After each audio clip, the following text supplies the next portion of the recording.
Hey, how's it going, everybody? It's RC Maxfield here from the Back to 12 podcast channel. If you haven't already, just a reminder, hit that sub button. We'll be keeping you up to date on everything Texas Tech athletics all year long, not just in football, men's basketball, and baseball either. We'll be keeping you up to date in volleyball, softball, soccer.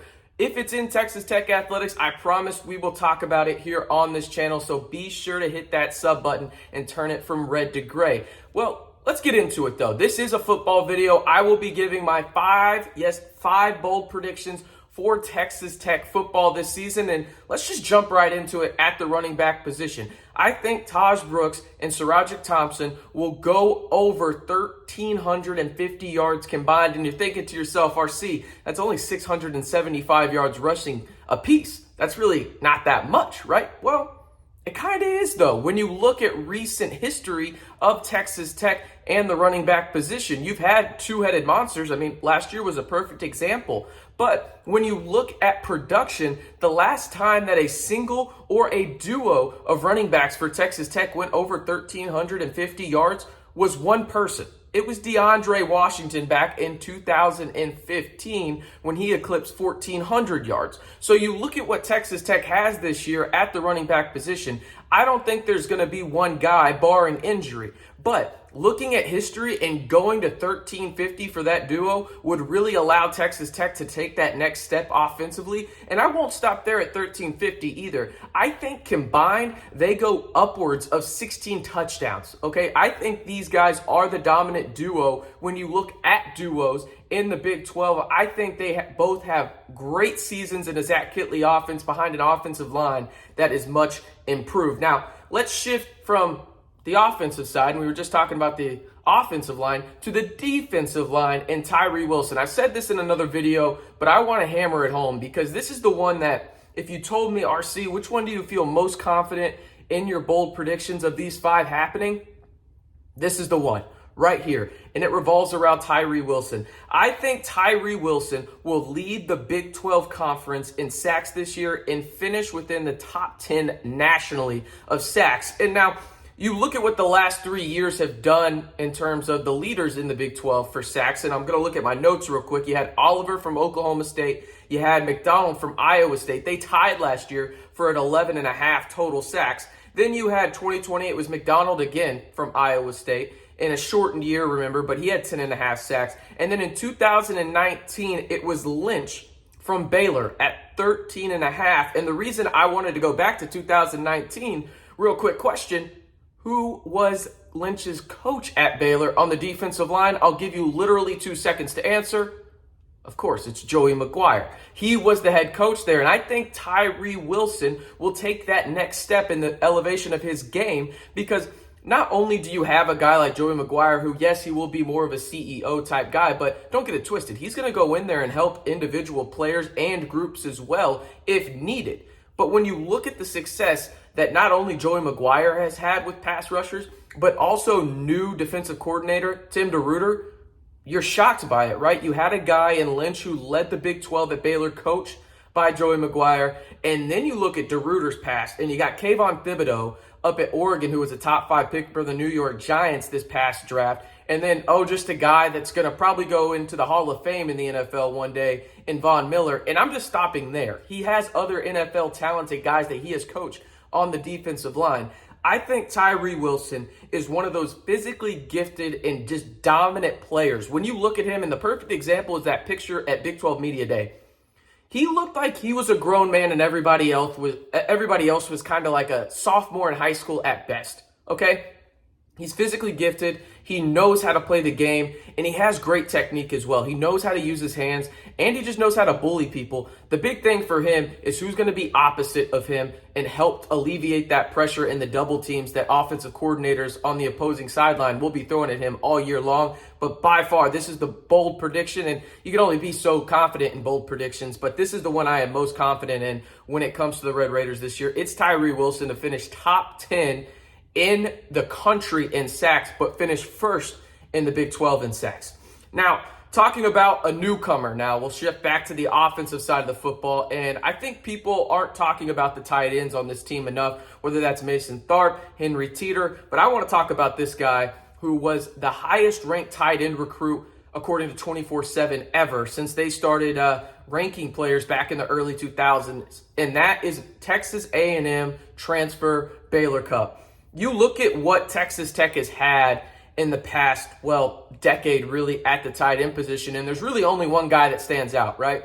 That's Jason Morrow. In 2013, when he led the Red Raiders in receiving with over 1,350 yards receiving from a tight end, the next closest tight end to Jason Morrow in that time period, just to set up my bold prediction here, was Thompson in 2019 at 311 receiving yards. Yes, you heard that right.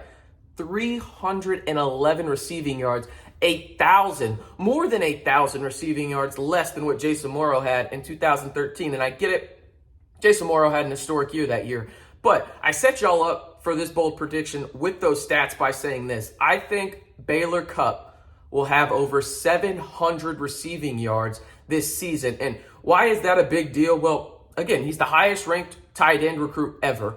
He's had miserable luck when it comes to health at Texas A&M, i.e. why he transferred to Texas Tech. But now he's going into an offensive system that has one of the offensive just geniuses when it comes to play calling in college football, in Zach Kittley. He knows how to use the tight end. He just hasn't had the opportunity to use them at his prior stops at Western Kentucky as well as Houston Baptist to the degree that he wants. I think Mason Tharp, Henry Teeter are going to have great years as well, but I think Baylor Cupp proves to everyone why he is the highest ranked tight end recruit ever, and he plays up to that NFL potential. I mean, shoot. There were some mock drafts, and take it with a grain of salt. I get it. It's a mock draft. It's meaningless to some degree, that had Baylor Cupp as a top 10 overall pick. Think about that. The talent is there. The body is there. The athleticism is there. It's can he stay on the field? I think he puts it all together this year in the receiving game and the blocking game and becomes one of the best, if not the best, tight end in the Big 12. We move along now. This one is super bold. I won't lie about it, but I'm just going to get right to it. I think Texas Tech, again, bold prediction here, remember this, Texas Tech will be top 5 in total defense in the Big 12 per game this season. And now that might not sound like a big deal, right? But the Red Raiders haven't finished top 5 in total defense in the Big 12 since 2012. For reference, I graduated high school that year, and my 10-year class reunion was this past weekend of the time of this recording of this video, where in 2012, the Red Raiders finished second in total defense, right? The Texas Tech secondary is better. This is the best secondary Texas Tech has had in well over half a decade, right? You look at the defensive line, you got 3 workhorses down there in Tony Bradford, Jalen Hutchins, and the aforementioned Tyree Wilson. And then you have Kershaw Merriweather as well at the linebacker position. I'm not worried really about those 4 guys in particular and the secondary. It's really who steps up around it. Because in my opinion, when you look at successful defenses, they have 19, really 20 to 23 guys. Yes, you only have 11 on the field at a time, but 19 to 23 guys you feel very comfortable with being on the field.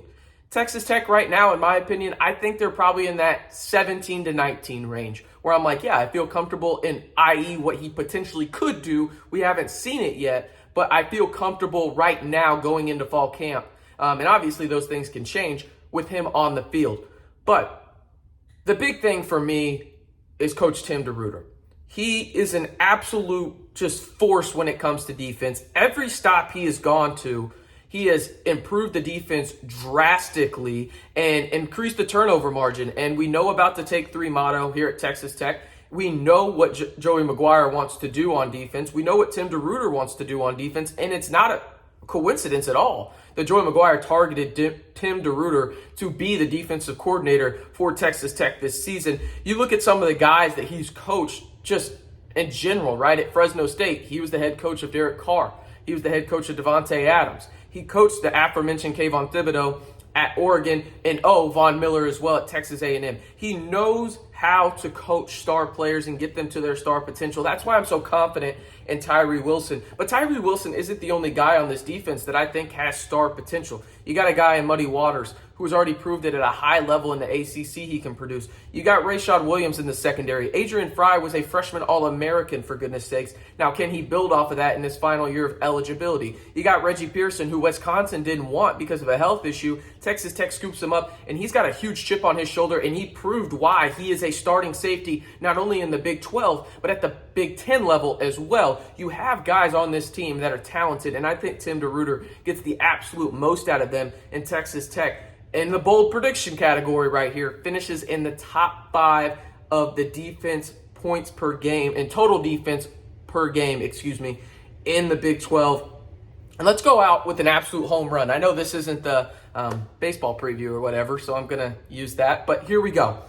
Number 5, my bold prediction, Texas Tech will beat 3 top 25 ranked opponents this season. You look at their schedule, they are likely to face 6 ranked opponents. I'm going to look down on here. You face Houston week 2, NC State week 3, Texas in week 4, Big 12 opener at home. Then you go to Stillwater 2 weeks after Texas. You face Baylor after you face West Virginia. And then to finish out the regular season, you face Oklahoma. And now Joey McGuire has said we are going to beat Oklahoma and then start the construction on Jones AT&T Stadium. You look at it, right? There's 4 ranked opponents at home for Texas Tech this year. And maybe Jones AT&T Stadium isn't what it once was in terms of home field advantage, but don't get it twisted. There's still a heavy home field advantage for Texas Tech when it comes to playing at Jones AT&T Stadium. And the amount of buzz around this program right now, I'm trying to think realistically the last time Texas Tech had this much buzz going into a season, and it was 2013 when Cliff got hired, right? Like maybe Patrick Mahomes' season, but you also knew the defense wasn't going to be very good. But for me, you haven't had this in nearly a decade in terms of buzz, right? The defense is led by veterans. That's something that you have to have when you beat top 25 teams. The offensive line is better in terms of depth. Will that show on the field? I'm not sure, but I like Caleb Rogers at left tackle. I like Weston Wright at right guard, and also Cole Spencer presumably at left guard. If you can figure out that center position, whether it's Wilburn or Briggs at center, or whoever you have at right tackle, whether that's Mills or Cardi, whoever it is, I think the offensive line improves a little bit, right? But you also have QB depth, and that's something that Texas Tech hasn't had, especially with the amount of injuries they've had at the quarterback position. You have 3 guys that you feel comfortable with at the quarterback position, and you're going to feel good about whoever wins that battle in fall camp because they're proven and battle tested, at least in a fall camp setting, and 2 of them have won games at the Power 5 level in Donovan Smith and Tyler Shuck. But really, this all comes down to this for me.